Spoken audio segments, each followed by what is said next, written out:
Dacob here. Welcome back to the Fashion Bunker. Finally, little flower. The flower has a pattern. It has the Gabrielle pattern, bottle pattern on it.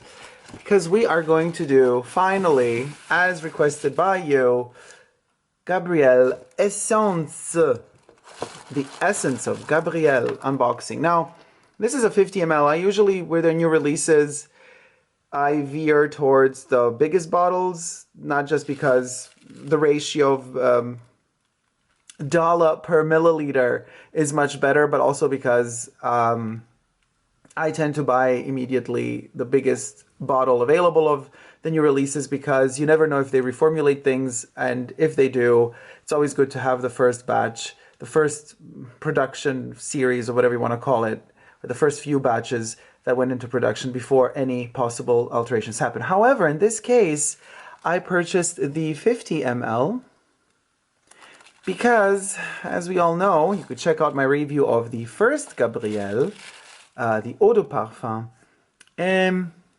Not really my cup of tea. But anyway, Chanel was super sweet. They gave me, again, a lot of freebies and nice things. Let's get to those as well. I got this big box. Let's move everything away. Let's get to these goodies before we get to the perfume. We got the eye wants its part in the game as well, doesn't it? I love this. Is my favorite freebie to date. This has a sticker. I have to peel it off. Chanel makeup. Oh, inside there's stuff too. Great. Oh, okay. 1.5 ml Gabrielle Essence sample and a miniature liquid matte liquid lip color. Let's see how this one looks like in the color 152. Choquant, I guess shocking. Oh, super cute. Miniature lipstick. Well, thank you for that, Chanel. But, so, okay. But this I really love. It's velvet, black velvet, and inside is black cotton with a golden zipper. Gold hardware with black velvet. This is one of those freebies that I really enjoy. Most of the time you get some weird little tiny pouches out of weird materials, but this is like a nice Chanel type of material I really like. So thank you so much, Chanel. I will be using this one a lot. Super cute. Chanel makeup pouch. Love it. Thank you, thank you, thank you. And then, what else did we get? Let me take all this stuff out. Jeez, it's a lot. Ah, here's also a test paper. Okay, and let me put the bag aside. Okay, let's see. Sublimage. Ultimate Skin Regeneration. God knows I need it right now after the summer. My skin is a mess after the summer. I need to regenerate from all the heat. That was not good for me. Ultimate Regeneration Eye Cream. Loving their eye cream. This one I really use a lot, actually. And then this, Intensive Restoring Treatment. It's a little sticklet. It's basically an oil on a stick. It's super funny. When you take the lid off, it's like oil already. It's a stick dabbed into oil. You just got to use it immediately. So I'm not going to open this one right now. And then I have one testing paper, which doesn't smell anymore. After a couple of days, it's evaporated. Finally, here we are. Now I'm wondering if the lights are a bit too strong. Let's just tone them down for a bit. Okay. Clean the Chanel tissue paper, and off we go on this journey. On the unboxing journey of Chanel Gabrielle Essence. The way I pronounce it in French. Jeez Louise. Okay. So as I said, 50 ml instead of 100 ml. They still have their, well, by now they're not anymore that new, but the cardboard protection that is in their new fragrances always resembles or copies the shape of the bottle, and then you open it up and there it is, laying in its paper prison. Clap. 2019 is the launch of Gabrielle Essence. And 2017, 2 years ago, was the launch of Gabrielle. This is the 100 ml bottle. As you can see the difference, obviously, between the two. What else we can see as difference between the two is that, well, first of all, I used up almost half the bottle. So I did experiment with it quite a bit. I did wear it. I tried it in cold, hot, humid, dry weather, all sorts of weathers. And the eau de parfum is an okay perfume. It's just not that Chanel to me. But you can check out in detail first impressions and review of this one also on my YouTube channel. I will also post a link to those videos in the description box underneath this video, but also at the end of this video, probably in the card section, whatever they want to call it now. Now, what we notice is difference between the two is the color of the liquid and the color of the sticker. The camera does not really show extremely well that this sticker is more yellowy gold and this one is a more pale gold. So they have changed the hue of the gold sticker, but also the liquid itself. On the Essence, it's darker, more gold and ambery than it is on the eau de parfum. Here it's a bit more light. And even though this one is 2 years old, so after 2 years the liquid might have gotten a bit darker, it's still lighter than this one. And it's lighter than this one, despite this being a 100 ml bottle, meaning that the amount of liquid, it's just a thicker amount of liquid. So if we look through it, this one is still lighter than this one. Anyway, I have to admit, another reason why I was interested, or why I decided to get the 50 ml rather than the 100 ml, was because of the word essence. I kind of like the idea of having my essences or pure perfumes or higher concentrations in smaller bottles. It just, I don't know, feels more elegant to me. I prefer it that way. Maybe it gives me just a mental illusion that a perfume is more concentrated that way, that it's more intense that way than having it in huge bottles. But that could be just my own mental kind of a mistake of thought, perhaps. But it just, to me, works better that way somehow. Go figure. So, but anyway, let's spray it on. Let's put this one to the side for now. Let's open it up. Let me also see how this one looks. They look the same. I would say, again, this gold hardware for the bottle is a lighter gold than this one. This one is more champagne bubbly than this one. Are the stoppers the same? No. One is bigger than the other, and you can see very well now that this gold is a darker hue than that one. Okay, let's spray it. Put it here.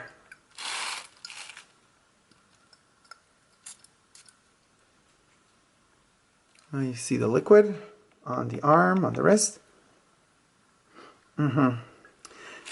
So as I was purchasing it in the boutique, they are emphasizing, in the Chanel boutique, they're emphasizing quite a bit the concept of this concentration having 10% more tuberose concentrate in it, or absolute, or whatever it is. Tuberose essence, if you want. I'm a big tuberose fan. Do I smell it out in here? Well, this one does smell greener, a little bit greener to me. Oh, it's stuck one of my hairs. There you go. It does smell greener than the Gabrielle before. Let's read the ingredients quickly before we move on to the actual smell. So, we got peach in the opening notes. We got red fruits, we got black currant, we got petite graine, and we got citruses, mid notes, orange blossom, ylang ylang, jasmine, tuberose, white flowers, and we got coconut.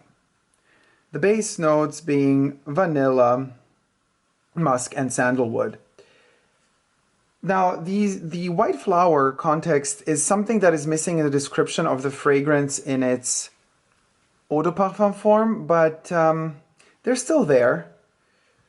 They're still there, definitely. I'm smelling it now. It's a very light texture. It's very simple, you could say. By the way, the batch code of this one is it's 4201. The batch codes are usually etched at the bottom of the bottles. This is really hard to see, but it's right there. It's 4201, and the batch code has to match the batch code on the box as well, 4201, which is there. Gabrielle Eau de Parfum has a batch code 1702. So we went up 3 in the 300s, even though it's only even though only 2 years have passed. Oh my God, I can't talk anymore. So even though only 2 years have passed, you can imagine how big the production of perfumes was that they usually we skip the thousands in a year. So I was talking hundreds, but I meant thousands. So from 1,000, it should have been 3,000, but we're already up to 4,000. So they have probably expected to sell these quite a bit, and they probably produced a lot of them, which also doesn't speak in its favor in terms of being a mass product. How can the ingredients be so special if they're so mass produced? If they're special, they should be rare to find. So that already rings a sort of an alarm bell, but let's give it the benefit of the doubt for now. Let me smell it again.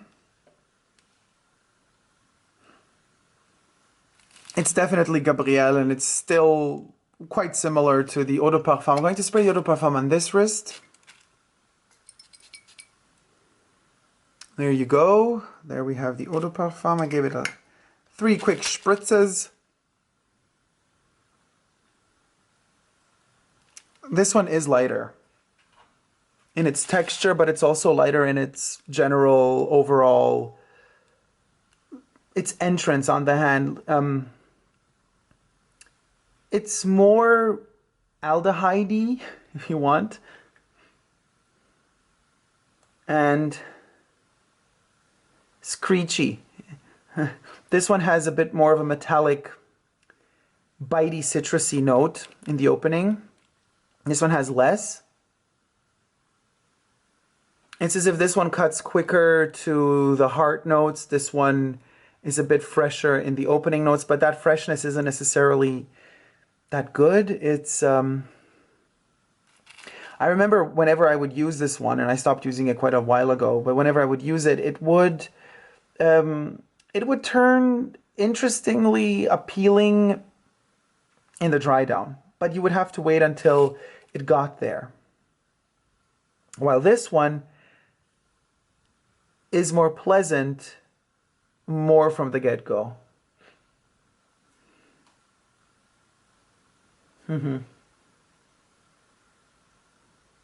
They have tweaked it. I mean, we can't say, you know, some of you have been writing me in terms of, for example, Dior Sauvage, the pure perfume, telling me that you have spoken to sales associates telling them that it's the same.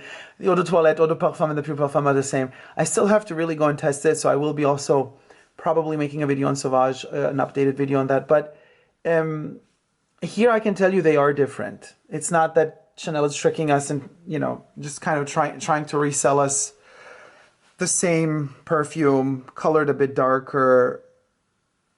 You know, even the price isn't that much higher. It's almost the same price for both of them, but they are trying to change it. This one, by changing it, I mean, I think they really understood that people were complaining about it. And I mean, if you check out online websites that carry text written form reviews of the fragrance, there are a lot of people disliking it, the first release. And a lot of people are skeptical about the second release, you know, stating that it's just probably going to disappoint as much as the first one. Now, it's not as disappointing as the first one. Mind you, I repeat, I'm not disappointed with the first one. It's an okay perfume. I just always mention, and I repeat it, and I'll never stress enough to repeat it, it's just not a good enough Chanel perfume. That's all. And the new one is, for now, after a couple of minutes of talking about it, I can already tell you, I can also classify it really being less of a Chanel fragrance at the height of Chanel quality and more of a comfortable, pleasant perfume to use every day, no matter if it's day or night, if it's hot or cold outside. It's okay. It just doesn't really... And this is what surprises me, that after an eau de parfum, they would come out with an essence, but they wouldn't call it parfum. I don't get it. This is also an eau de parfum. In fact, if you check on their little sample here, it says essence, but then at the bottom, I wonder if I can show this well. Here it says eau de parfum. So again, we have an eau de parfum, but it's an essence. So what is it, an essence or an eau de parfum? Or is it the essence of the eau de parfum? So why not? My question is, why didn't Chanel just step it up immediately? And why didn't it go from an eau de parfum to a pure parfum? I don't understand what the semi-step up means. It's as if they are aware of all the critiques coming their way with this one, but somehow they didn't want to admit that it's bad. Or, I mean, it's not bad, again, I repeat, they just didn't want to admit that it didn't sell as well as they wanted it to. And so it's not like, but they're aware of it, so it's not like they up it from an, they keep the eau de parfum as is, and then they put a pure parfum on the market to further develop the Gabrielle range. No, what they do instead is they keep the eau de parfum, they bring out an updated version of the eau de parfum, they call it essence because they just don't want to admit that this is, like, what I'm trying to say here, at the end of the day, is they just should have discontinued this one. They should have just said, okay guys, we have an updated formula of the eau de parfum. So this one is gone. Here is the new eau de parfum of Gabrielle. That's what they should have said. Instead of having now an eau de parfum and having another eau de parfum and calling this one essence of the eau de parfum. You know, it makes no sense. I think it's quite a weak marketing move because they're too similar. They're almost the same thing, but not quite. Okay, so the promotion of the 10% more tuberose we have here, fine, maybe because it was missing here already. So if you've perfectioned this formula, or you're making we're not really near perfection here, you guys. It's a mass release product that Chanel is hoping is going to appeal to the masses. There's not much character here. Sorry, that's just what it is. It's just a trial to revamp the whole range of Chanel fragrances by launching a new perfume after so many years, which was this one, and then hoping that it's going to be a huge success. Well, it wasn't. But anyway,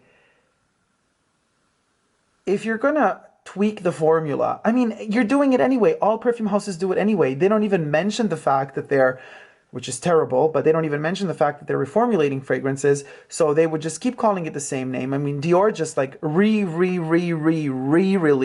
Hypnotic Poison in a new bottle shape, and everybody's complaining that it smells different yet again.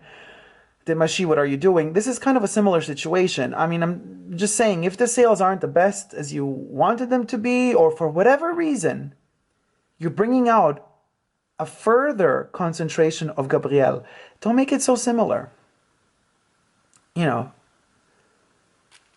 just, I guess, discontinue one and leave this one. Or you really go for something different, or really experiment with the facets of Gabrielle and bring out an eau de toilette, bring out a pure perfume, like play with it more. This, again, was not as daring because it's a mass release product that was meant to appeal to the masses and making it super simple and easy and acceptable and lovable without any complications whatsoever, so lack of character.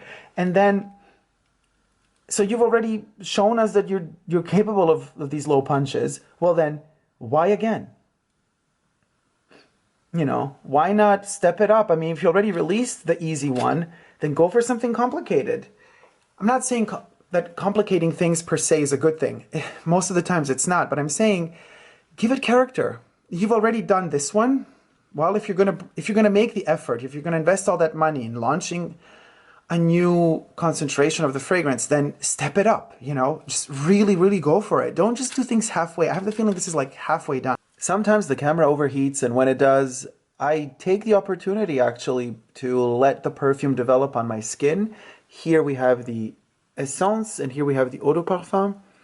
And I have to say, I made a relatively long pause of about 20 minutes. A very interesting development, I have to say, in the game.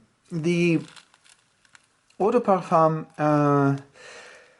has something in its character which I can only now really identify now that I have it with its counterpart, the essence, and that is a certain metallic, dusty quality to it.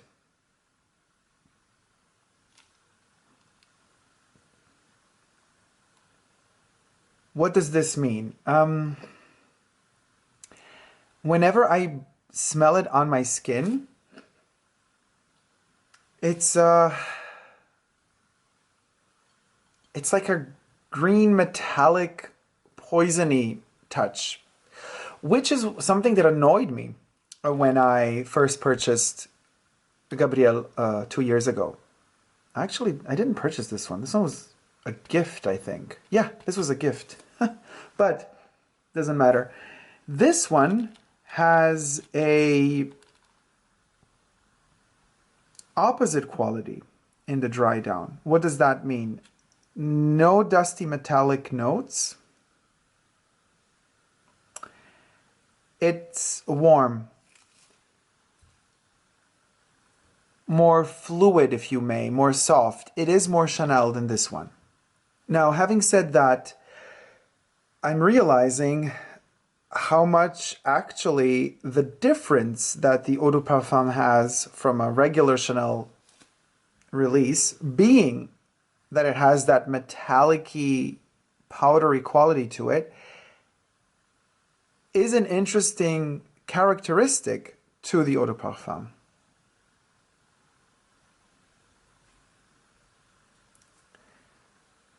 It still doesn't make it a Chanel, but I kind of can appreciate it more now that this one is released, because I can understand, and I can understand actually, the positive side is I can understand the slight nuances where perhaps Olivier Paul, I don't know if this was intended or not intended, or if it was a side effect of the combination of all these ingredients. I don't know if Olivier Paul wanted, through this slight nuance, to kind of bring in some new zest into Chanel perfumery. I don't know, but it's lacking here.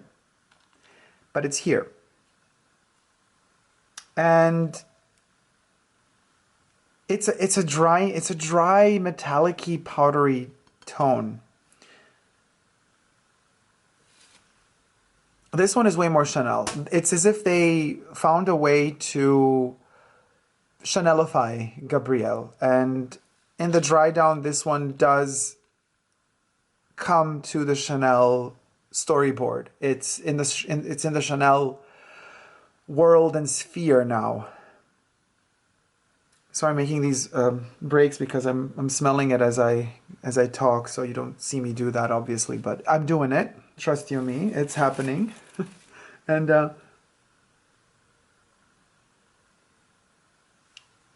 there's a bit of coconut, and I know that the coconut is listed anyway in the ingredients.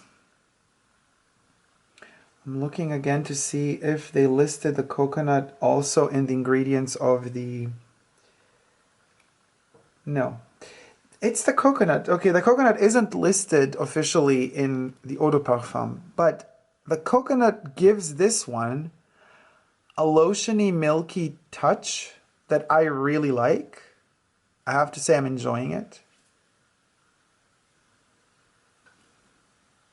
And it's totally missing here. This one remains metallic-y, and this one isn't at all. So,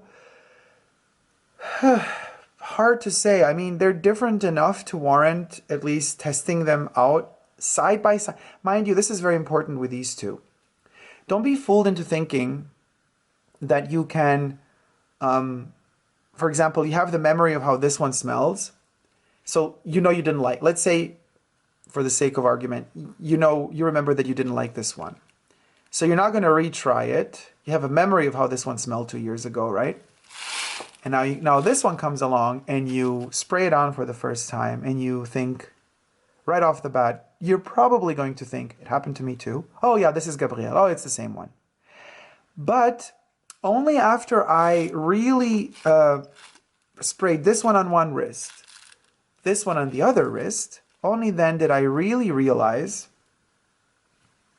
the difference between the two. And the difference happens the more that the longer they stay on skin. The longer you give them time to develop on your skin, and the more you will notice the actual difference between the two. And I think a fair comparison in this case is only given if you really do apply both, not on top of each other. But I mean, you could apply on top of each other later on in the game if you really like both, then you have both in your collection, like I have both now. You could at some point experiment and try layering them, first one then the other, or first the new one and then on top of that this one later on. I don't know, but that's all later on in the game. We're just at the beginning phases of trying to get to know this one and trying to understand what are the immediate differences we can sniff out between the two. It's like this one has just been born and now we're trying to realize where it's heading to, what its life is going to be, you know, what are its friends going to be? Is it going to have any friends? We don't know. But it's strange. It's like a new era for Chanel. I mean, let's not talk really big terms here. I'm not saying the beginning of a new era. I'm just saying it's as if this one closed the chapter of the tens, the Chanel tens way of experimenting with Olivier Polge. And this one inaugurates the 2020s. This one inaugurates the 20s. It's a warmer approach to perfumery, I have the feeling. There's something cyborgy about this one. And in general, we could talk about the tens now. Something about the tens in general, something about the tens is tense.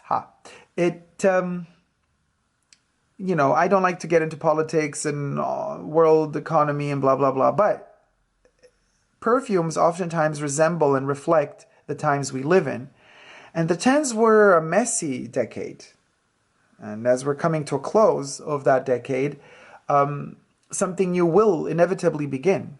And we as humans attribute big power to numbers and to decades. And the fact that one decade, you know, you have the fashion of the 80s, of the 90s, of the noughties, you know, the 70s, 60s, 50s, 40s, 20s. So same applies to perfumery. And I have the feeling as if this one is looking towards the future more than this one. This one was like the last chapter of the tens for Chanel. Some of the chapters that were written in the book of Chanel Perfumery in the tens were not as good. Others were really great. This was one of those not so good examples, but nevertheless, it tried somehow. It tried too hard to run after the times. And this is a problem that Chanel faced quite often in the tens.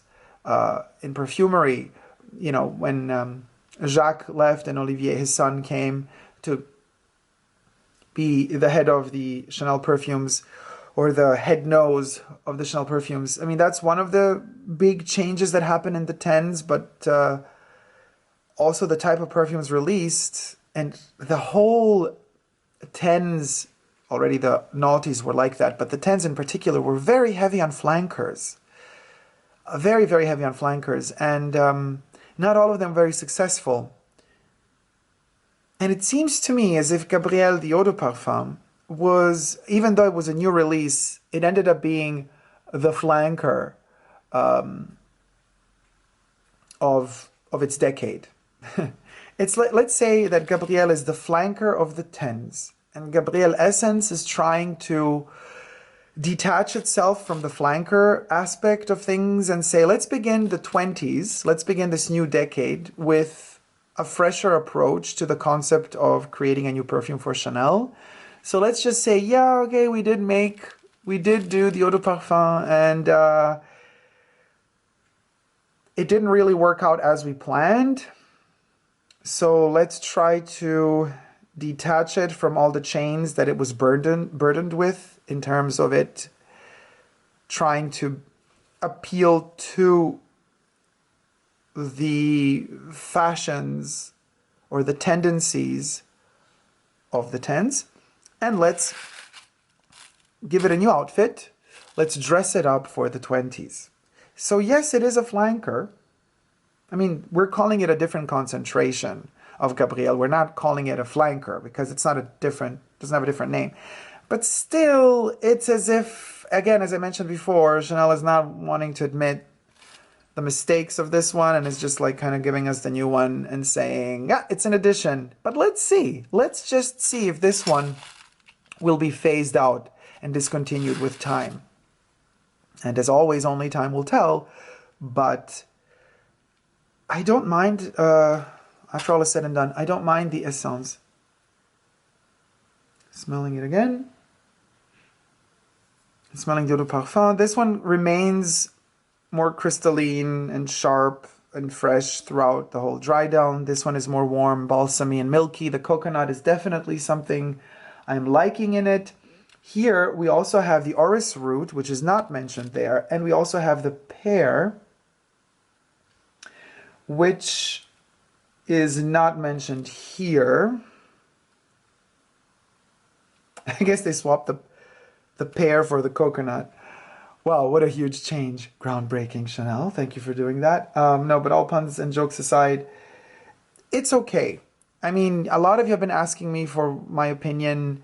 I'm not saying, you know, I'm not saying, oh, you must get it. It's something every nose should try. I'm also not saying don't get it because it's really bad. It's not. They're both okay.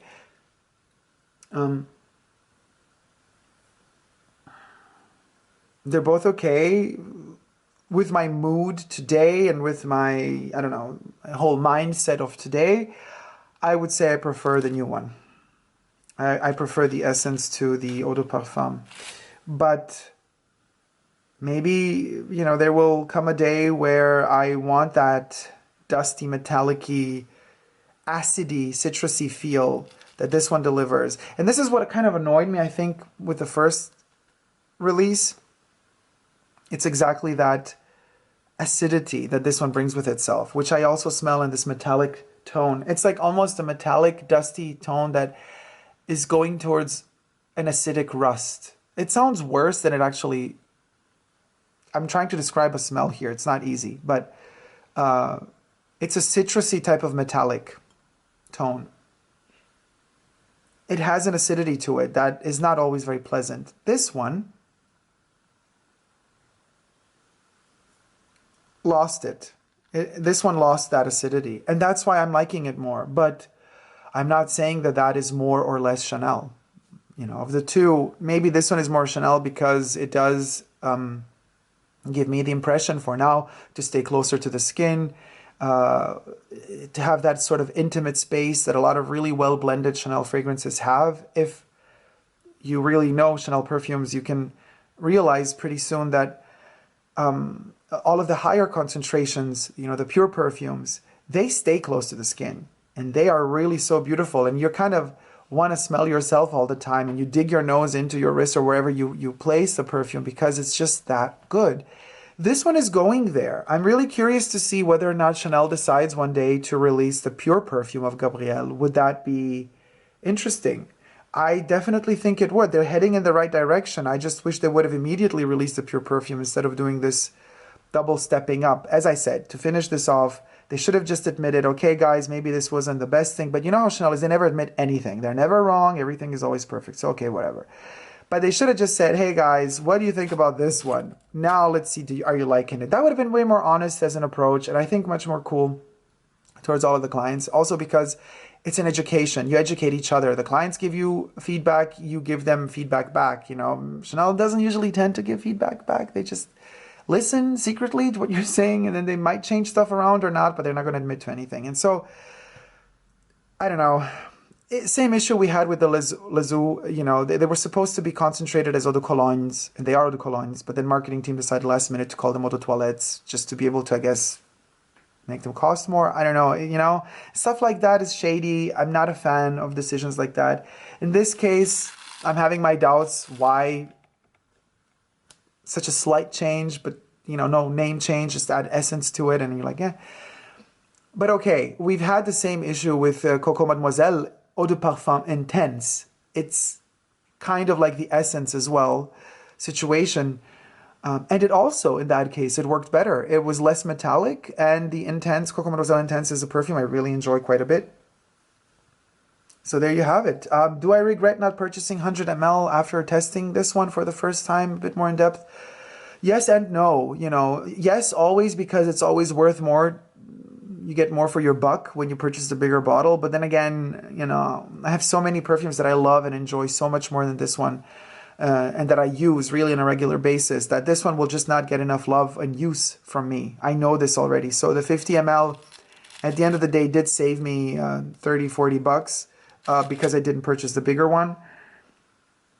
But I'll probably, I mean, let's see, I'll keep you updated. You know, I might end up finishing this bottle completely and then purchasing, if I do, okay, fine, then I can purchase the 100 ml after that. But for now, I will be testing it out for sure. I will be giving it goes, you know, when as autumn kicks in, colder weather, it's always, colder weather and Chanel fragrances go hand in hand, because colder weather generally triggers, unlocks certain facets of, especially the higher concentrations of Chanel fragrances, and triggers a certain warmth in them that is just so divine and delicious. It's so sophisticated and marvelous, and you just want to live surrounded by them and live enveloped inside of those Chanel cocoons forever.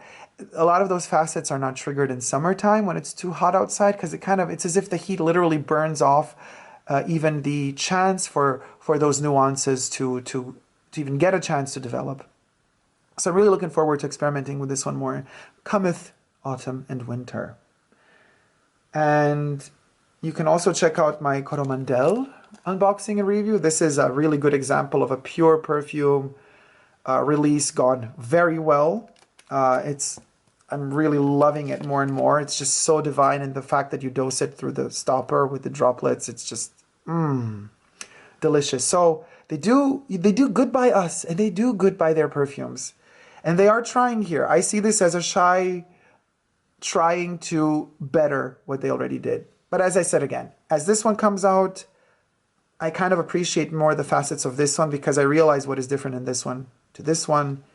And this type of formulation, or formulating and composing perfumes, will probably never happen again within Chanel. So let's enjoy that. As an experiment on its own, it's already worth the test. One important aspect to mention about the two, and this particular review is like going back and forth in time also. The way it's edited is also between the past and the future. Meaning I'm really in the dry down now. And the way that these two perfumes are developing is, oddly enough, because of the essence being long enough on my skin on this arm and the eau de parfum being on this wrist, I'm managing to appreciate this one more thanks to this one. This one has that warmth, and it's easier to love in a way. And this one has that cold, more sophisticated touch to it.